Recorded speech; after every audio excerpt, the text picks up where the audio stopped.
Tirupati Bhudevi complex దగ్గర SIT అధికారుల దర్యాప్తు కొనసాగుతుంది. రెండో రోజు శ్రీవారి లడ్డులో నెయ్యి కల్తీ వ్యవహారాన్ని విచారిస్తున్నారు.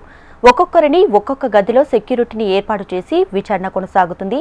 మరో 3 రోజుల పాటు సిట్ అధికారులు నలుగురు నుంచి వేరువేరుగా వివరాలు రాబట్టే ప్రయత్నం చేస్తున్నారు.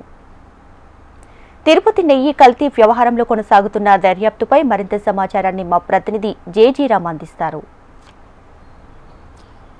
శ్రీవారి లడ్డు కల్తీ నెయ్యి వ్యవహారంలో కూడా నిన్నటి దినం కోర్టు నుంచి సిట్ అధికారులు నలుగురు ఎవరైతే నిందితులు ఈ నెల 20వ తేదీ వరకు రిమాండ్ పడిందో వాళ్ళందరినీ కూడా కోర్టు నుంచి కూడా వీళ్ళ హ్యాండ్ ఓవర్ చేసుకున్నారు. వాళ్ళందరినీ కూడా ప్రత్యేకించి వివిధ గదుల్లో ఒక్కొక్క గదిలో కూడా ఉంచి విచారిస్తున్నారు. ఒక్కొక్కరికి కూడా ఒక్కొక్క సెక్యూరిటీ గార్డును కూడా ఏర్పాటు చేశారు.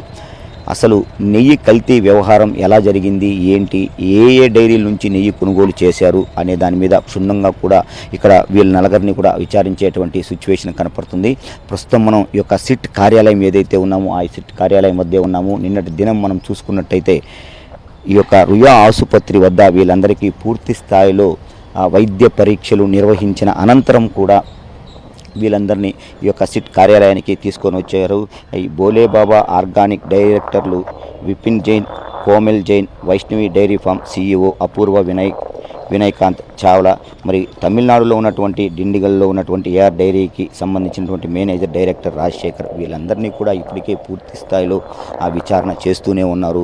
తిరుపతి కోర్టులో ఉన్నటువంటి వీళ్ళని అంటే ఈ నెల 20వ తేదీ వరకు వీళ్ళ నలుగురికి కూడా జ్యుడిషియల్ రిమాండ్ అయితే విధించారు. రిమాండ్ అనంతరం కూడా మాకు కొన్ని సాక్ష్యాధారాలు కావాల్సి ఉంది అనేటువంటి ఒక నేపథ్యంలో వీళ్ళందరినీ ఆ సిట్ అధికారులు నిన్న హ్యాండ్ ఓవర్ చేసుకోవడం జరిగింది. సిట్ అధికారులు హ్యాండ్ ఓవర్ చేసుకొని భూదేవి కాంప్లెక్స్ వద్ద ఉన్నటువంటి ఈ యొక్క సిట్ కార్యాలయానికి కూడా వీళ్ళందరినీ తీసుకురావడం జరిగింది. అయితే ఈ నేపథ్యంలో మనం చూసుకున్నట్టయితే పూర్తి స్థాయిలో నెయ్యికి సంబంధించి కల్తీ ఎక్కడ జరిగింది, ఏ అధికారుల నుంచి పూర్తిగా కూడా ఈ యొక్క నెయ్యి కొనుగోలు చేశారు, ఏ డైరీ ఫార్మ్ నుంచి కొనుగోలు చేశారు, కొనుగోలు చేసినటువంటి సామర్థ్యం ఎంత ఉంది, ఈ యొక్క కల్తీ ఎక్కడ జరిగింది, ఏ కోణంలో జరిగింది, ఏ వ్యవహారంలో యొక్క కల్తీ జరిగింది, కల్తీ జరగడానికి కావాల్సినటువంటి ఎవరెవరు మీరందరూ ఈ కల్తీ జరగడానికి ఏ అధికారులు మీకు సహకరించారు అనేటువంటి పూర్తి వివరాలను వెల్లడించే విధంగా కూడా దాదాపు 5 రోజుల పాటు 14 నుంచి 18వ తేదీ వరకు వీళ్ళందరినీ కూడా ఈ యొక్క సిట్ కస్టడీకి కూడా తీసుకోవడం జరిగింది. నలుగురిని కూడా ఈ యొక్క పూర్తిగా సిట్ కార్యాలయం ఏదైతే ఉందో తిరుపతిలో ఉన్నటువంటి అలిపిరి భూదేవి కాంప్లెక్స్ వద్ద వీళ్ళందరినీ తనితనిగా ఒక్కొక్కరిని ఒక్కొక్క గదిలో ఉంచి విచారించేటువంటి సిచ్యువేషన్ ఉంది. ఒక్కొక్కరికి సంబంధించినటువంటి ఈ యొక్క ఎవరైతే జైన్ అదేవిధంగా రాజశేఖర్ చావ్లా ఉన్నారో వీళ్ళందరికీ ప్రత్యేకించి ఒక్కొక్క గార్డును కూడా నియమించేటువంటి సిచ్యువేషన్ అయితే తెలుస్తుంది. మొత్తం మీద 5 రోజుల పాటు ఈ యొక్క విచారణ కొనసాగనుంది. నిన్న ఇవాళ కలిస్తే ఇవాళ మనం చూసుకుంటే 2వ రోజు కూడా ఈ యొక్క విచారణ కొనసాగేటువంటి సిచ్యువేషన్.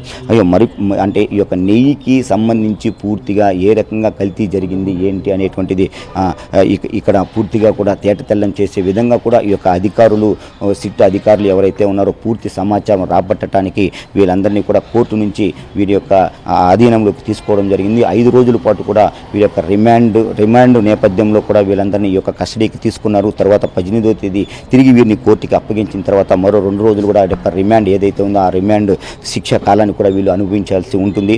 పూర్తి స్థాయిలో నివేదికను ప్రభుత్వానికి త్వరలో కూడా సిట్ అధికారులు ఇవ్వనున్నారు. నెయ్యిలో ఏ రకంగా ఈ యొక్క కల్తీ జరిగింది ఏంటి అనేటువంటిది పూర్తి విచారణతో పాటు ఒక నివేదికను సమర్పించనున్నారు.